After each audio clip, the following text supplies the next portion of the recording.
오늘 이사야서 43장에 우리 하나님께서 새 일을 행하신다라는 말씀 같이 붙들고자 합니다. 요즘 새 일이라는 말 하면 아마 뉴 노멀을 떠올리는 분들이 계실지 모르겠습니다. 그렇게 반가운 말은 아닐 수 있습니다. 뉴 노멀 말은 많이 하지만 그것이 무엇인지 분명히 아는 사람들이 별로 없습니다. 하나 분명한 것은 이 모든 어려움이 끝나도 아마도 그 이전으로 돌아가지는 못할 것이다 하는 것입니다. 그것이 우리를 많이 힘들게 합니다. 작년 이맘때만 해도 상황이 이렇게 오래 갈 줄을 알았던 사람은 없었을 겁니다. 또 저희들 생애 가운데 이런 일을 겪어본 적도 없었습니다. 그런데 변화는 엄청날 것이라고 얘기합니다. 또 좋던 싫던 그 상황 속에 저희들이 살아갈 수밖에 없을 거라는 것입니다. 아마 가장 힘든 것은 그 변화가 무엇일 것인지 예측을 할 수가 없다는 것입니다. 벌써 작년 이맘때쯤에 거의 잊혀졌던 책인 알베르트 까뮈의 패스트가 평소 40배가 팔렸다는 기사를 읽어본 적이 있습니다. 아마 앞이 안 보이는 상황에서 그런 문학을 통해서라도 무엇인가 통찰을 얻어보려는 마음 때문이었을 겁니다. 뉴 노멀은 불편함과 불안 속에서 살아가야 될 세상일 겁니다. 이런 어려움 속에 안 믿는 사람들, 특별히 그들의 대변자인 새로운 무신론자들은 하나님은 도대체 어디 계시냐, 또 계시다면 무엇을 하고 있느냐 묻습니다. 물을 뿐만 아니라 책으로 쓰기도 하고 또 미디어를 통해서 강연도 합니다. 오늘 저희들이 함께 읽었던 말씀에서 하나님은 새 일을 행하시며 지금 여기에 계신다고 말씀을 합니다. 정말 바른 관점이 너무너무 절실한 때입니다. 하나님은 어떠한 상황 가운데서나 우리와 함께 계십니다. 그냥 계시는 것이 아닙니다. 새로운 일을 행하고 계신다고 합니다. 지금만 그런 것이 아니라 지금으로부터 2500년 전에 이스라엘이 위기 가운데 있을 때도 그렇게 하셨다고 선지자 이사야는 이야기해주고 있습니다. 이스라엘 백성은 곧 멸망할 것이었습니다. 먼 나라 바벨로니아가 쳐들어와서 그들을 멸망시키고 성전은 불탈 것이었습니다. 이스라엘 역사 가운데 최대의 위기였습니다. 또 많은 사람들이 살아남지만 그들은 포로가 되어서 수백만 리 바깥에 바벨로니아로 포로 잡혀 갈 것이었습니다. 하나님께서 선지자 이사야를 일으키신 이유는 그 상황을 백성들에게 제대로 깨우치시기 위하심이었습니다. 이사야서 42장에, 그러니까 우리가 43장을 들여다보고 있는데 그 앞에 장에 18절에 이런 말씀이 있습니다. 18절부터 20절 말씀이 이렇습니다. 너희 못 듣는 자들아 들으라. 너희 맹인들아 밝히 보라. 도저히 상황을 제대로 알아챌 수 없을 정도로 영적으로 둔감해져서 맹인에 비유하고 귀가 닫힌 자로 비유할 수밖에 없는 그 이스라엘 백성의 상황 속에 하나님께서 선지자 이사야를 보내서 그들을 깨우치시고 그들을 인도하시고자 하시는 말씀입니다. 오늘 본문에 다시 돌아오면 19절에 새 일을 행하실 것인데 이 일만큼은 너희들이 도무지 보지 못할 수가 없다. 너무나 명확하고 너무나 분명한 사실이 아니겠느냐, 그렇게 말씀을 하십니다. 혹시 아시는 대로 이사야서는 66장으로 되어 있습니다. 그 중에 앞부분인 1장에서 39장까지는 이 멸망에 대한 경고와 그리고 회개를 촉구하는 메시지로 되어 있습니다. 내가 양을 키우고 소를 키웠지만 그들이 주인을 알아보지 못하는구나. 정말 어두워진 이 백성들 좀 깨우쳐서 오라, 나하고 좀 토론이라도 하자. 너희 죄가 주홍같이 붉을지라도 내가 눈과 같이 정결하게 하리라 라고 시작하는 그 1장의 말씀으로부터 39장 내내 이들이 영적으로 깨어서 임박한 이 어려움을 보고 회개하고 돌아오기를 구하십니다. 그러나 그들은 그렇게 하지 못했어요. 그러나 이 얘기의 끝은 거기가 아닙니다. 왜? 하나님께서 역사하시는 그 역사는 그 백성들의 순종과 상관없이 진행이 되기 때문입니다. 오늘 본문에서 우리가 보는 것처럼 그 백성 포로 잡혀갈 것이지만 하나님께서 은혜로 회복시키실 것입니다. 그들을 붙잡아 갔던 바벨론을 패망시키고 그들을 해방시키실 것이고 그들 중에 일부는 돌아오도록 하실 것이라 그렇게 말씀하십니다. 이사야 후반인 40장에 위로하라라는 위대한 선언으로부터 시작해서 광야의 길이 열리고 그리고 그 위로 구원자가 오는 모습을 그리면서 오늘 본문으로 넘어가게 되는 것입니다. 하나님께서 어떤 상황 속에서든지 역사하고 계신다. 특별히 그 속에서 이전에 알지 못하던 새 일을 행하신다. 하나님은 역사의 주제이시고 그 역사의 주인으로서 하나님의 주권을 역사하고 계신다는 것입니다. 아무도 상상하지 못하던 새 일을 행하시겠다라는 선언입니다. 하나님께서 하시는 새 일은 하나님의 성품과 직결되어 있습니다. 하나님이 어떠하신 분이신지를 아는 것이 그 새 일의 내용을 이해하는 데 도움이 됩니다. 14절에 하나님은 자신을 이렇게 소개하십니다. 나는 구속자라. 거룩한 여호와다. 이스라엘의 창조자고 그들을 택해서 나를 찬양하는 백성을 만드는 그리고 그들을 다스리고 그들을 인도하는 왕이시다. 이것은 2000년 전의 일만이 아닙니다. 2500년 전의 일만이 아닙니다. 지금 이 시간에 3.1교회 이 예배당 안에서 또 온라인으로 이 예배에 동참하는 모든 우리 믿음의 식구들 구세주고 거룩하신 여호와시고 우리를 당신을 찬양하는 백성으로 세우신 우리의 왕이십니다. 그런 분은 택하신 백성들의 사정 가운데 거하십니다. 그리고 그들이 어떠한 잘못 가운데 있어 그들이 설사 바벨론의 포로를 잡혀갔을 때라도 그들만 내버려 두시지 않으십니다. 그들 가운데 역사하시고 이제 오늘 본문에서는 이전에 보지 못하던 새 일을 행하시겠다고 약속을 하십니다. 그 하나님께서 지금 이 시간에도 저는 역사하신다고 믿습니다. 또 우리가 그 믿음으로 이 자리에 나와 있는 것이 아니겠습니까?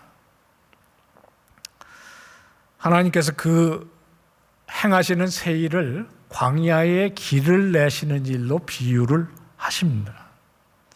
19절 후반에 보면 광야의 길을 사막에 강을 낼 것이다 라고 말씀을 하십니다. 광야는 버려진 땅입니다. 여러 가지 여건이 좋지 않아서 사람이 살 수가 없는 것이죠. 거기에 길을 내십니다. 왜 길을 냅니까? 하나님의 백성을 그리로 인도하기 위함입니다. 길을 낸다는 것은 방향을 제시하면서 인도하신다는 의미입니다. 길을 내시고 사막에 강을 흐르게 한다는 것은 광야를 통과할 때 필요한 가장 요긴한 것들을 공급하신다는 말씀입니다. 광야에 길을 내기 위해서는 누군가 앞서가면서 길을 터야 합니다. 하나님은 그 일을 하십니다.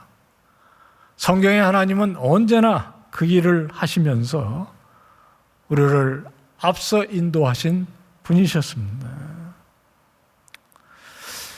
이런 믿음을 가지고 광야에 들어가는 사람은 그 광야에 길을 내시고 사막에 강을 흐르게 하시는 은혜의 체험을 합니다.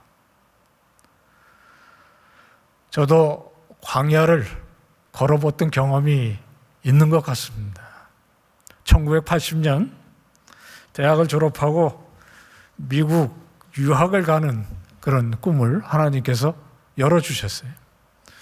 그러나 저한테 미국은 광야와 다르지 않은 곳이었습니다. 아는 사람 하나도 없고요. 돈도 없고 사실 실력도 그렇게 출중하지 못하고요. 하나님께서 여신 길이니까 비행기를 탔는데요. 비행기가 뜨자마자 캄캄해진 그 비행기 안에서 내가 어쩌려고 이 일을 저질렀나 싶더라고요. 정말 공포감이 엄습해서 지금이라도 다시 김포공항으로 돌아가면 내리고 싶더라고요. 15년을 그렇게 살았습니다. 미국에서 유럽으로, 유럽에서 캐나다로 다시 해서 94년에 돌아올 때까지 정말 광야와 같은 곳에 길을 내시고 강물을 흘려보내요.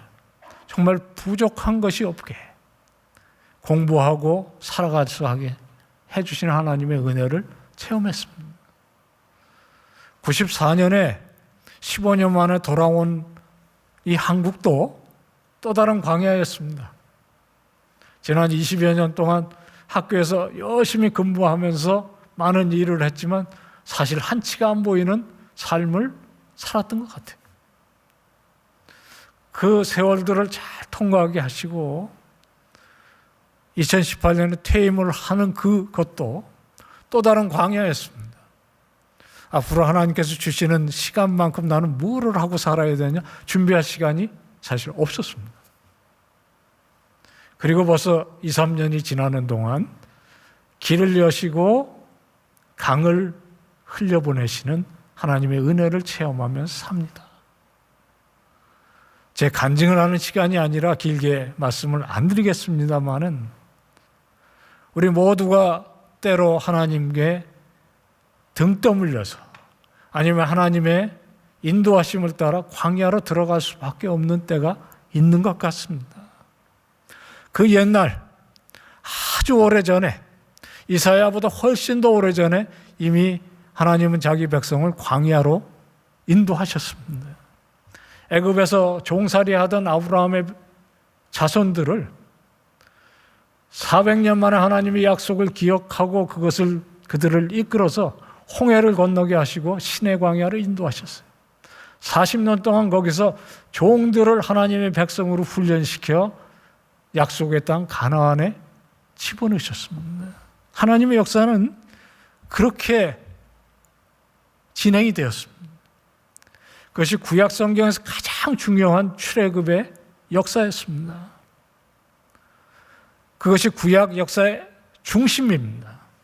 그래서 구약 성경에서는 곳곳에서 이 사건을 잊지 말라고 거듭거듭 당부를 합니다. 대표적인 구절이 신명기 32장 7절입니다. 옛날을 기억하라, 역대의 연대를 생각하라. 내 아버지에게 물으라, 그가 내게 설명할 것이요. 내 어른들에게 물으라, 그들이 내게 말하리로다.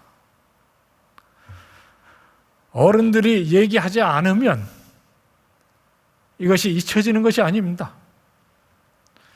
구약성경의 네 번째 책인 신명기 제목 자체가 기억하라는 말입니다.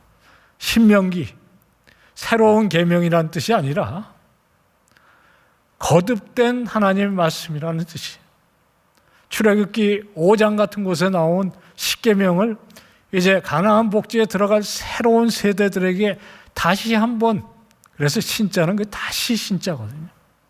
다시 한번 그들이 기억할 수 있도록 하는 성경. 뿐만 아니라 초막절, 유월절, 유대의 최고의 명절이 결국엔 출애굽 때 무슨 일을 하셨는지를 기억할 수밖에 없게 하는 모든 장치를 가진 명절이었습니다.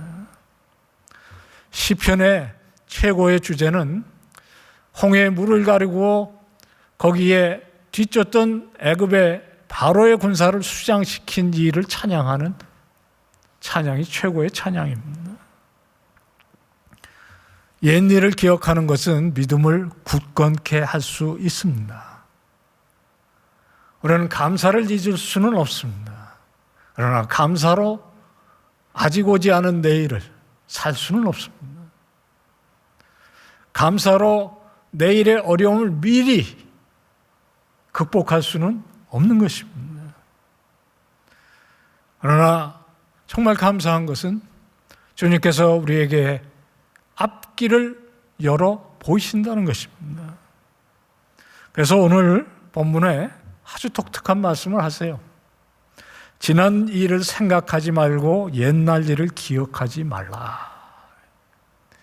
그러면서도 그 다음 두 절에 16절, 17절에는 그 내용을 자세하게 설명을 하고 있어요. 옛날 일을 생각하지 말라, 기억하지 말라 그러면서 그 얘기를 지금 두 절에 걸쳐서 다시 반복하고 있는 것입니다. 일종의 반어법이죠. 또는 과장법입니다. 그래도 이 말씀은 이스라엘에게 충격적인 말씀입니다. 이스라엘 역사에 가장 중요했던 출애굽의 역사를 어떻게 잊어버릴 수가 있겠습니까? 잊어버리는 방법은 딱 하나입니다. 머릿속을 지배하고 있던 그 큰 일보다 더 큰 일이 앞에 일어나는 것입니다. 하나님께서는 지금 그 일을 행하시겠다고 약속을 하고 계시는 것입니다. 그 옛일과 새일을 구별하는 가장 큰 차이, 그 차이를 알게 하는 열쇠는 물입니다. 광야 생활에 반드시 필요한 것이 물입니다. 출애굽 때에 시내 광야에서 백성들이 물이 없어서 여러 번 곤란을 당했어요.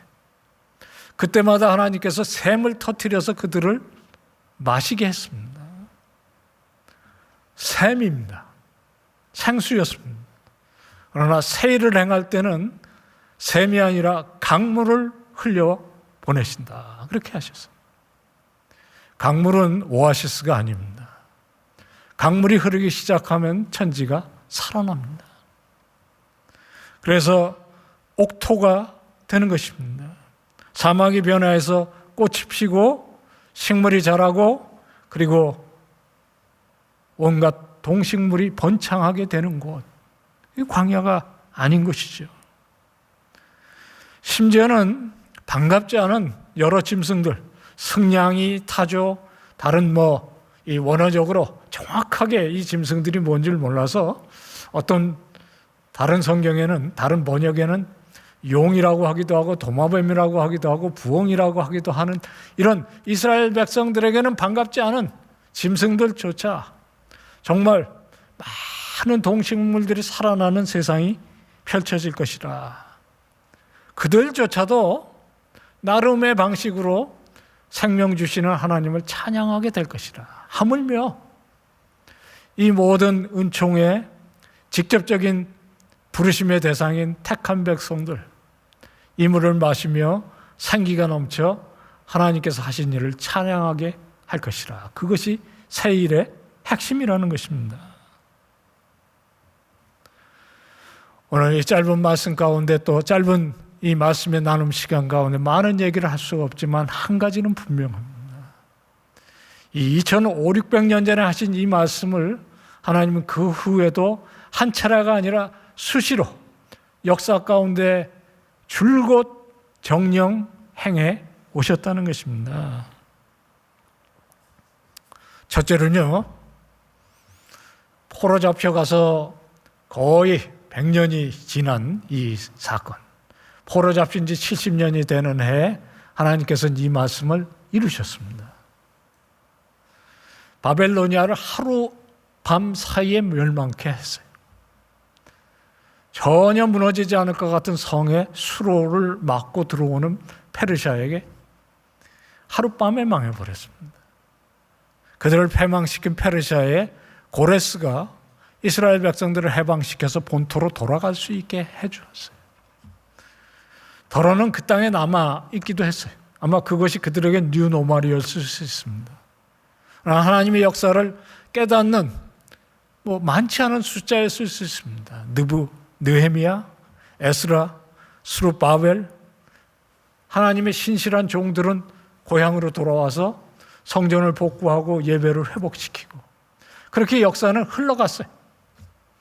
그리고 하나님께서 그 남은 자들 가운데 유대 땅 베들레헴에 예수 그리스도를 보내시고 놀라운 새 일을 행하신 것이 신약 성경의 첫 페이지가 아닙니까?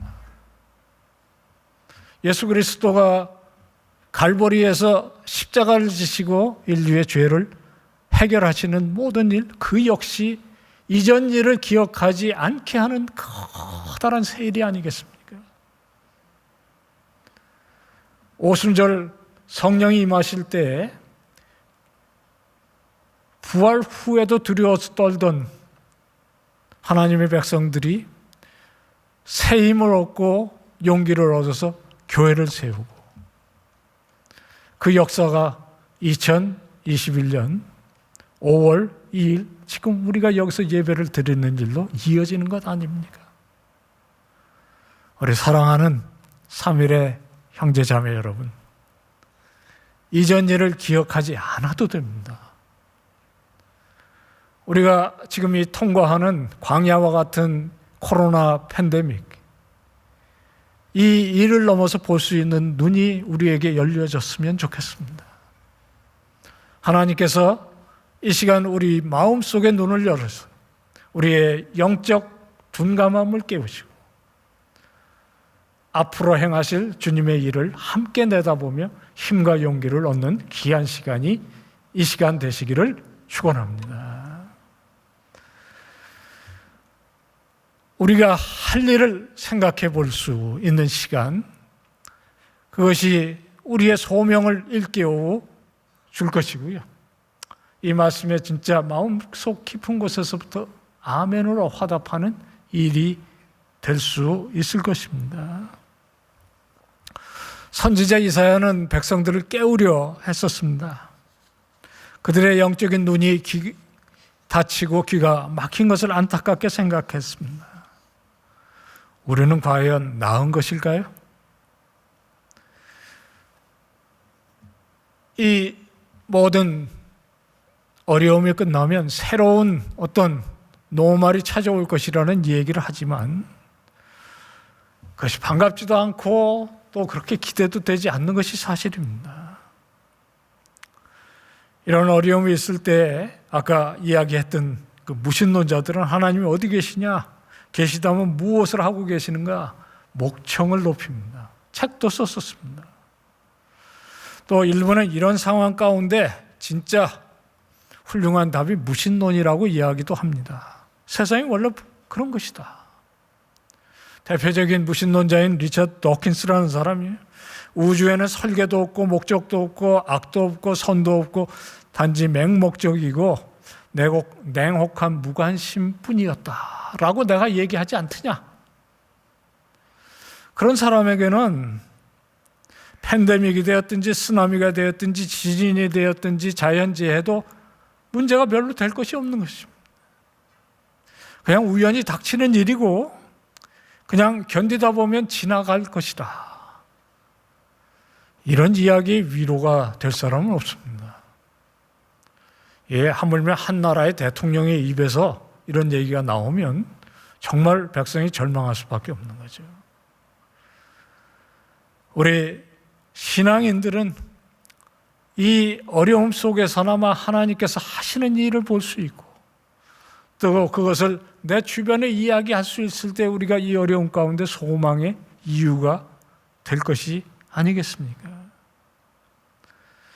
레녹스라는 변증가가 잘 얘기를 하듯이 이 어려움 가운데 하나님이 사라져버리면 문제가 사라지는 것이 아니라 소망이 사라지는 것이 문제다. 그렇게 얘기했습니다. 어떤 면에서는 레녹스는 무신론을 주장하는 도킨스와 사실 길 몇 걸음을 건너서 같은 캠퍼스에 있는 사람이에요.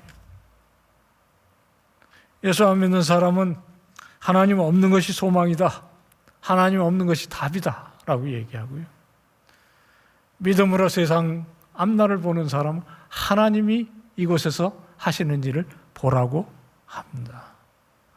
소망은 어떤 일 가운데서나 일하고 계시는 하나님을 아는 것에서부터 옵니다.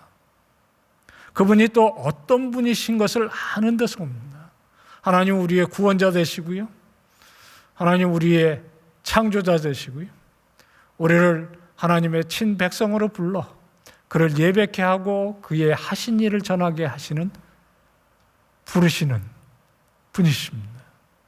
이 시간도 우리의 모든 것을 붙잡아 인도하시는 인도자 되시는 분이십니다. 우리가 그런 하나님을 손잡고 갑니다. 손을 잡은 것이 아니면 뒤꿈치라도 잡고 가는 것입니다.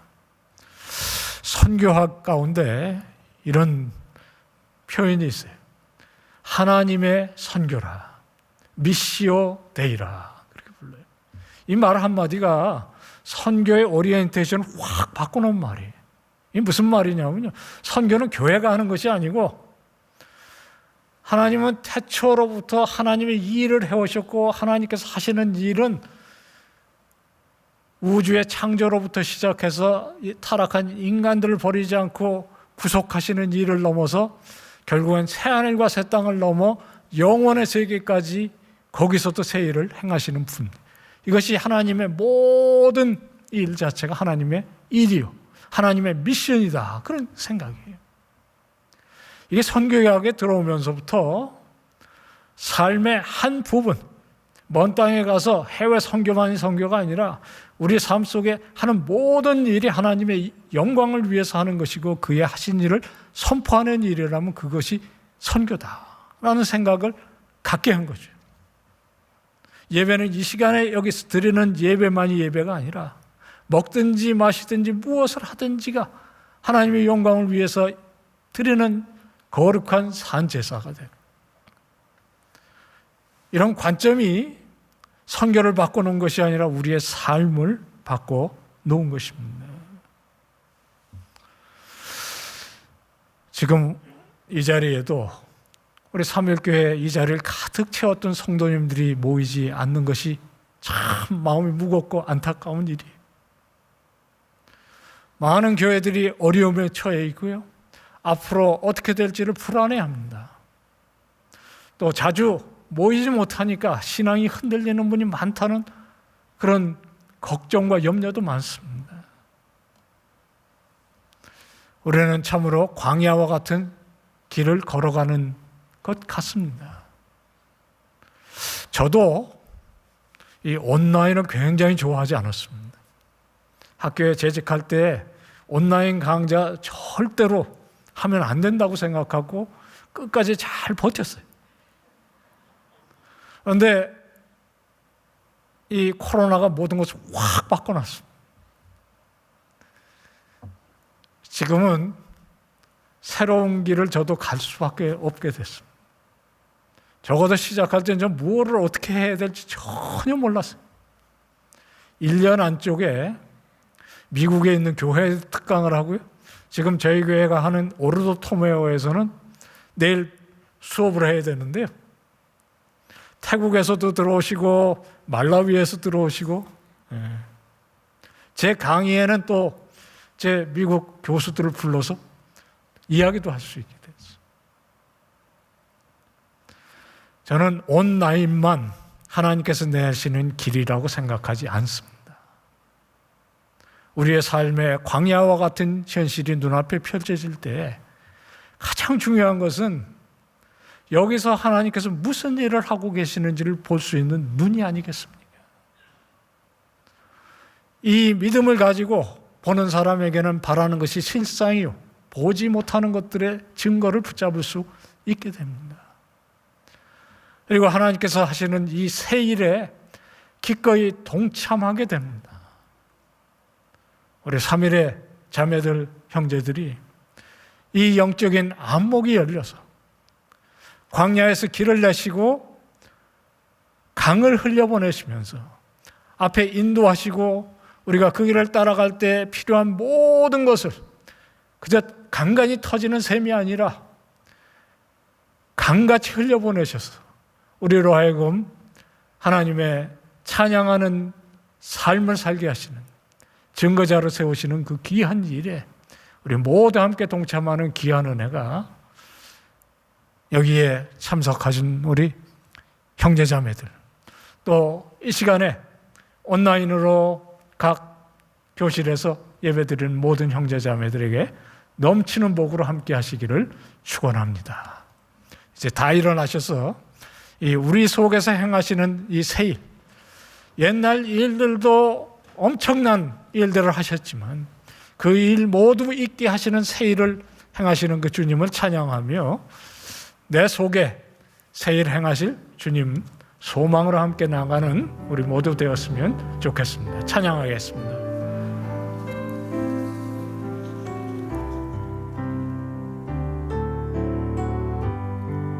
십자가 그 사랑, 십자가 그 사랑,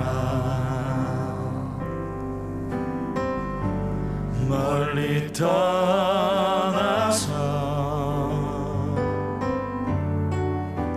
무너진 나의 삶 속에 잊혀진 주네,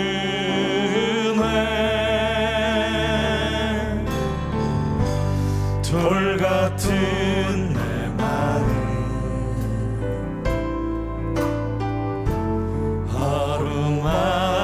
어루만지사 다시 일으켜 세우신 주를 사랑합니다. 주 나를 보호하시고 날 붙드시리. 나는 외롭고 정귀한 주님의 자녀라.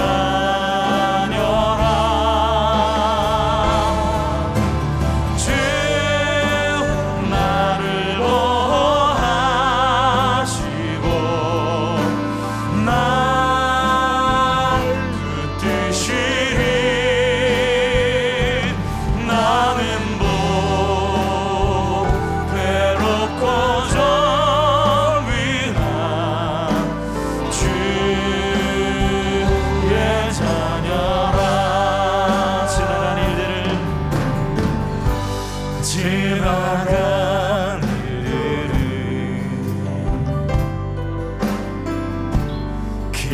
기억하지 않고 이전에 행한 모든 일 생각지 않으리. 사막의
제3일의 귀한 청년 여러분, 주의 사랑하는 딸, 주의 사랑하는 아들 되신 귀한 성도 여러분, 우리는 주님의 사랑받는 귀한 자녀입니다.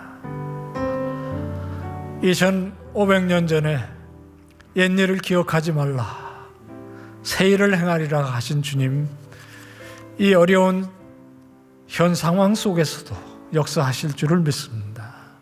코로나만 어려운 일이 아닐 것입니다. 그보다 더한 어려움이 우리 삶에 또다시 닥쳐온다 할지라도 주님께서 새일 행하시고 이 새일 끝에 우리의 영생에 복락이 기다리는 줄을 저희들은 믿습니다.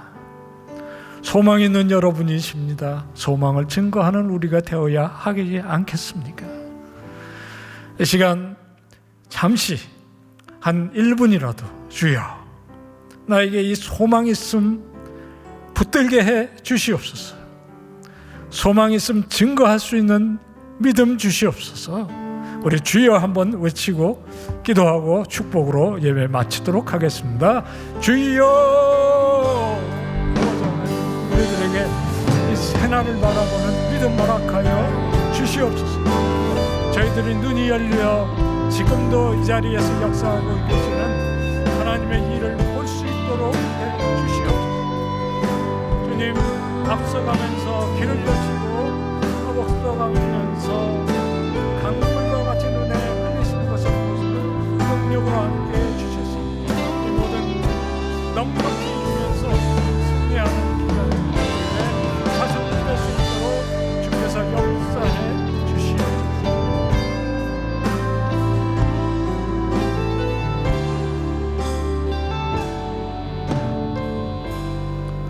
은혜로우신 주님, 새일을 행하실 주님을 믿고 붙듭니다.